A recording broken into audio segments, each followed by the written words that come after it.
அவனுக்கு ஒரு assistant director சேர்ந்துருக்கான். அவன் ஆக்சுவலாக ராம்கிட்ட சேர வேண்டியப்போ என்கிட்ட சேர்ந்துட்டான் போல். ஆக்சுவலாக எந்தளவு நேசிப்பான் அப்படின்னா, நான் வந்து ஒரு 10% என்னை நேசிப்பான், 90% ராம் நேசிப்பான். அவன் ஒரு நாள் சண்டை போட்டு போயிட்டான். சண்டை போட்டு போனோடனே, ரொம்ப நல்ல பையன், ரொம்ப நல்லா படிக்கிற பையன், ரொம்ப சின்சியரான பையன், உண்மையின் அப்படியே சொல்லாமே ஒரு ஒரு எம்பாடிமெண்ட் ஆஃப் ட்ரூத் அவன்.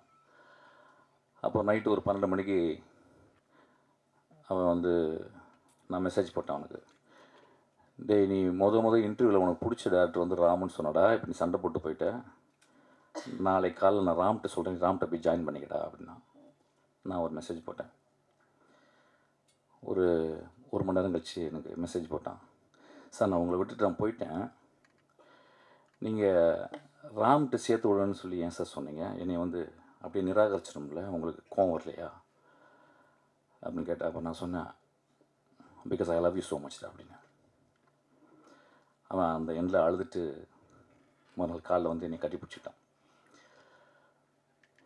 ராம் எங்கள் வாழ்க்கையில் எப்பயுமே அப்படி தான் இருக்கிறான். நாங்களும் ராம் வாழ்க்கையில் எப்பயுமே இருக்கிறோம்.